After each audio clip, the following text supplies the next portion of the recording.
Assalamualaikum warahmatullahi wabarakatuh. Selamat sore, Ibu dosen. Selamat sore teman-teman semuanya. Kenalkan, nama saya Laila Safitri dengan NIM 64242167 dengan kelas 643G07. Di sini saya akan melaporkan materi kepemimpinan, yaitu analisis gaya kepemimpinan pada PT Pindad Persero. Selanjutnya, di sini ada latar belakang apa sih kepemimpinan itu dan PT Pindad Persero itu. Baik, latar belakang kepemimpinan memegang peran sangat penting dalam kemajuan sebuah organisasi, perubahan lingkungan global, kemajuan teknologi, serta dinamika kompetisi menuntut perusahaan mampu beradaptasi dengan cepat melalui pemimpin yang visioner, strategis, dan mampu menggerakkan sumber daya manusia secara efektif. PT Pindad berada pada sektor yang syarat dengan resiko, standar kualitas tinggi, deadline ketat, serta pengawasan pemerintah. Dengan demikian, pola kepemimpinan dalam perusahaan ini memiliki karakter yang unik, yakni gabungan antara militaristik, birokratis, dan manajerial modern. Dalam konteks modern, kepemimpinan tidak lagi hanya tentang posisi atau otoritas, tetapi tentang kemampuan memengaruhi, menginspirasi, dan mengarahkan anggota organisasi secara efektif.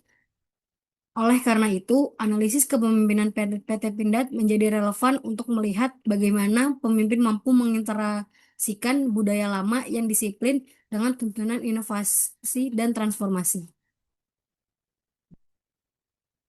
Selanjutnya, di sini ada rumusan masalah.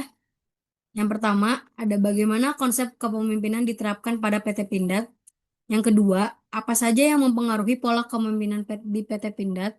Yang ketiga, tipe dan gaya kepemimpinan apa yang dominan digunakan di PT Pindad. Yang keempat, apa saja kelebihan dan kelemahan pola kepemimpinan tersebut. Yang kelima, bagaimana solusi atau strategi coaching untuk meningkatkan efektivitas kepemimpinan. Lalu yang terakhir, yang keenam, bagaimana struktur organisasi PT Pindad berpengaruh terhadap pola kepemimpinan. Selanjutnya, di sini ada tujuan. Yang pertama, mendeskripsikan konsep kepemimpinan pada PT Pindad. Yang kedua, menguraikan kecerdasan yang mempengaruhi perilaku pemimpin. Yang ketiga, menganalisis tipe dan gaya kepemimpinan pada PT Pindad. Yang keempat, menjelaskan kekuatan dan kelemahan pola kepemimpinan.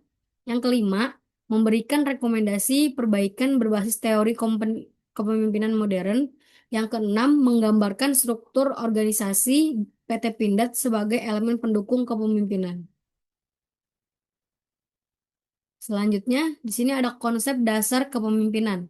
Kepemimpinan sendiri ialah salah satu elemen penting dalam organisasi karena menentukan arah, strategi, serta bagaimana orang-orang di dalamnya bergerak menuju tuntutan yang ingin kita capai. Menurut Robbins dan Judge tahun 2019, kepemimpinan ialah proses memengaruhi orang lain agar mereka memahami apa yang harus dilakukan, mengapa hal itu penting, dan bagaimana melaksanakannya dengan efektif. Lalu menurut Yoko 2013, kepemimpinan ialah perilaku yang dilakukan pemimpin untuk memengaruhi individu atau kelompok dalam mencapai tujuan organisasi.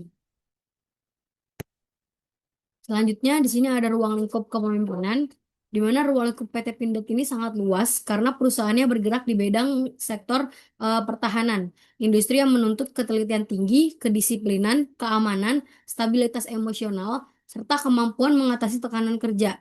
Ruang lingkup ini mencangkup beberapa aspek, yaitu yang pertama, pengambilan keputusan teknis dan strategis, yang kedua, motivasi kerja dan pembentukan disiplin, yang ketiga, pengembangan kompetensi dan coaching teknis, yang keempat, komunikasi koordinasi antar unit produksi.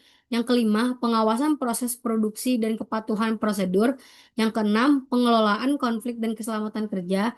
Lalu yang terakhir ada penguatan budaya kerja dan loyalitas. Di mana dari ketujuh ini ialah termasuk dalam ruang lingkup kepemimpinan yang harus diindikan di PT Pindad.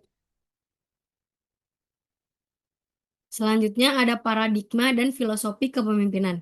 Kepemimpinan di PT Pindad dibangun berdasarkan kebutuhan perusahaan sebagai alat produsen alat utama sistem persenjataan atau alutsista yang harus mengutamakan ketepatan, keamanan, inovasi, dan kedaulatan bangsa. Maka dari itu, paradigma kepemimpinan pindad sangat menekankan akurasi, profesionalisme, dan orientasi hasil. Selanjutnya, apa saja sih kecerdasan yang membentuk kepemimpinan-kepemimpinan di PT Pindad ini? Ada 5 kecerdasan pembentuk kepemimpinan di PT Pindad. Yang pertama, ada kecerdasan finansial atau FK, yaitu kemampuan mengolah aspek finansial, efisiensi biaya, dan risiko ekonomi dalam proyek pertahanan. Di mana sebagian besar produk pindad itu memerlukan hal seperti itu, seperti munisi, senjata, kendaraan tempur, dan alat industri berat yang memerlukan investasi yang sangat besar. Lalu yang kedua, ada kecerdasan adversity atau EQ, yaitu kemampuan menghadapi tekanan krisis dan kegagalan secara tangguh dan solutif. Contohnya yaitu ketangguhan dalam menghadapi kegagalan teknis dan serta mampu bekerja di bawah tekanan yang tinggi terhadap perubahan strategi dari pertahanan. Lalu yang ketiga, ada kecerdasan nalar atau IQ, yaitu kemampuan berpikir logis, menganalisis data, dan memahami aspek teknis dalam industri pertahanan produk pindad. Yang keempat, kecerdasan spiritual atau SQ, yaitu kemampuan bersikap berdasarkan nilai moral, etika, integritas, dan kesadaran akan tanggung jawab bangsa. Lalu yang kelima, yang terakhir ada kecerdasan emosional spiritual atau SQ, yaitu kesatuan antara kecerdasan emosional dan kecerdasan spiritual untuk membentuk pemimpin yang bijaksana, berempati, dan beretika. Inilah kelima dari kecerdasan membentuk kepemimpinan yang ada di PT Pindad Persero. Selanjutnya, di sini ada tipe kepemimpinan, di mana tipe kepemimpinan itu yang pertama ada kepemimpinan paternalistik, ialah kepemimpinan yang bersikap seperti orang tua atau melindungi, mengarahkan, serta mengambil keputusan demi kebaikan tim. Lalu yang kedua ada kepemimpinan militeristik, merupakan gaya kepemimpinan yang tegas, disiplin, hierarkis, dan berorientasi pada aturan, komandonya langsung dan jelas. Lalu yang ketiga ada kepemimpinan karismatik, di mana pemimpin ini memiliki daya tarik personal, kemampuan memotivasi, dan memberikan inspirasi kuat. Contohnya itu mampu menyatukan tim dalam kondisi yang sulit. Lalu yang keempat ada kepemimpinan demokratis, ialah pemimpin yang melibatkan bawahan dalam diskusi dan pengambilan keputusan, komunikasi dua arah, dan keputusan diambil melalui pertimbangan bersama. Dengan kata lain, ini seperti musyawarah. Lalu yang 5 itu ada kepemimpinan liberal atau pemimpin memberi keluasan luas kepada bawahan untuk bekerja dan mengambil keputusan sendiri.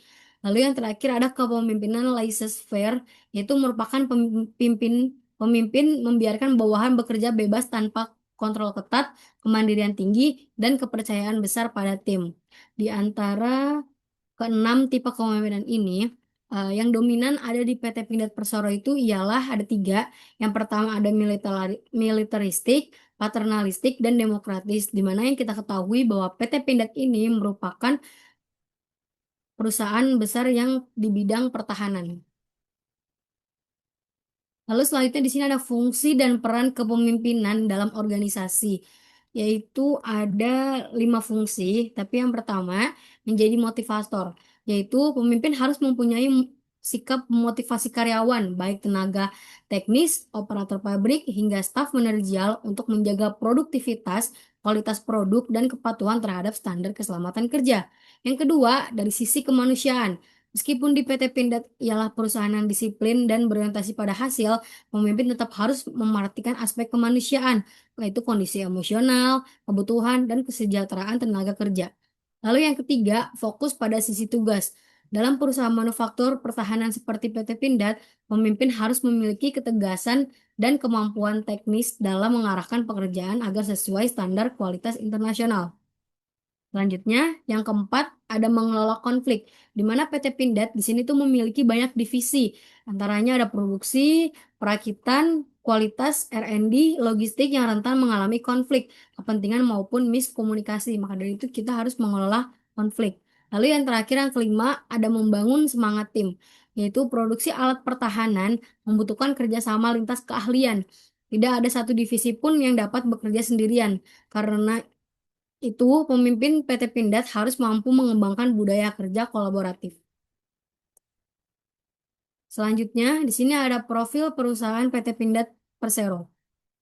PT Pindad Persero sendiri ialah badan usaha milik negara atau BUMN yang bergerak di bidang industri pertahanan dan keamanan dengan kantor pusat di Bandung dan fasilitas produksi di Bandung serta Turen Malang. Pindad memproduksi berbagai alat pertahanan seperti senjata amunisi, kendaraan tempur Anoa, badak, komodo, serta kendaraan taktis Maung. Selain produk militer, Pindad juga mengembangkan produk industrial seperti alat berat, mesin industri, dan komponen teknik yang digunakan untuk memenuhi kebutuhan nasional maupun pasar ekspor. Selanjutnya, dengan visi menjadi perusahaan pertahanan yang modern dan berdaya saing global, Pindad menerapkan nilai strategis, inovasi, disiplin, dan kerjasama untuk memastikan kualitas produk yang tinggi serta keamanan operasional. Pindad terus beroperasi dan meningkatkan kapasitas SDM. Secara keseluruhan, Pindad menjadi tulang punggung industri pertahanan Indonesia dan simbol kemampuan bangsa dalam menghasilkan teknologi militer mandiri. Selanjutnya, di sini ada 6 ciri dan budaya kepemimpinan. Yang pertama, ada disiplin dan ketegasan, yaitu pemimpin menekankan kepatuhan terhadap SOP, standar keamanan, produksi, dan ketepatan waktu. Yang kedua, berbasis kinerja dan bukti. Ini ialah setiap keputusan harus didukung data teknis, pengujian produk, dan laporan kinerja. Lalu yang ketiga, ada berorientasi pada ketelitian dan zero defect, yaitu kepemimpinan di Pindad menuntut kontrol kualitas yang ketat, terutama pada produk seperti senjata. Yang keempat, ada responsif terhadap tantangan dan krisis. Pindad sering menghadapi tuntutan mendadak dari pemerintah atau TNI. Maka dari itu, Pindad sendiri harus responsif terhadap tantangan. Lalu yang kelima, ada budaya keamanan dan ketelitian, di mana setiap unit kerja memegang prinsip bahwa keselamatan adalah prioritas yang utama, baik dalam pengembangan produk maupun proses produksi.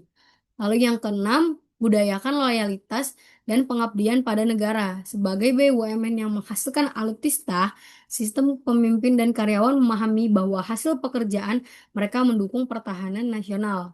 Itulah secara bentuk loyalitas dan pengabdian terhadap pada negara. Baik, selanjutnya di sini ada kesimpulan, di mana kepemimpinan di PT Pindad memiliki karakter yang unik karena dipengaruhi oleh pertahanan yang menuntut ketelitian tinggi, disiplin kuat, dan orientasi terhadap keamanan. Berdasarkan hasil analisis, dapat disimpulkan bahwa kepemimpinan di Pindad merupakan perpaduan antara gaya militeristik, paternalistik, dan demokratis yang diterapkan secara situasional sesuai kebutuhan perusahaan. Pemimpin di Pindad harus memiliki berbagai kecerdasan seperti FQ, IQ, EQ, SQ, dan SQ untuk mampu mengelola proses produksi berisiko tinggi, memotivasi karyawan, mengatur kualitas, serta membuat keputusan strategis. Budaya kerja yang muncul adalah budaya disiplin, loyalitas, ketelitian, inovasi, serta kerjasama lintas divisi. Selain memiliki banyak kelebihan dan disiplin tinggi, kolaborasi kuat, dan orientasi inovasi, Pindad juga memiliki beberapa kekurangan seperti struktur yang hierarkis, tekanan target tinggi, dan adaptasi perubahan yang lambat pada beberapa unit. Hal ini menunjukkan bahwa meskipun kepemimpinan Pindad sudah berjalan efektif, masih diperlukan transformasi berkelanjutan untuk menghadapi tantangan teknologi dan kompetisi global yang lebih besar. Secara keseluruhan, kepemimpinan Pindad terbukti menjadi faktor penting yang menjaga kualitas produk, keamanan operasional, serta keberlangsungan perusahaan sebagai tulang punggung industri pertahanan di Indonesia. Baik, kita sudah di penghujung slide. Itu saja dari analisis gaya kepemimpinan dan tipe kepemimpinan yang ada di PT Pindad Persero. Semoga apa yang saya paparkan materinya dapat bermanfaat untuk teman-teman semuanya. Kurang lebihnya mohon maaf. Assalamualaikum warahmatullahi wabarakatuh.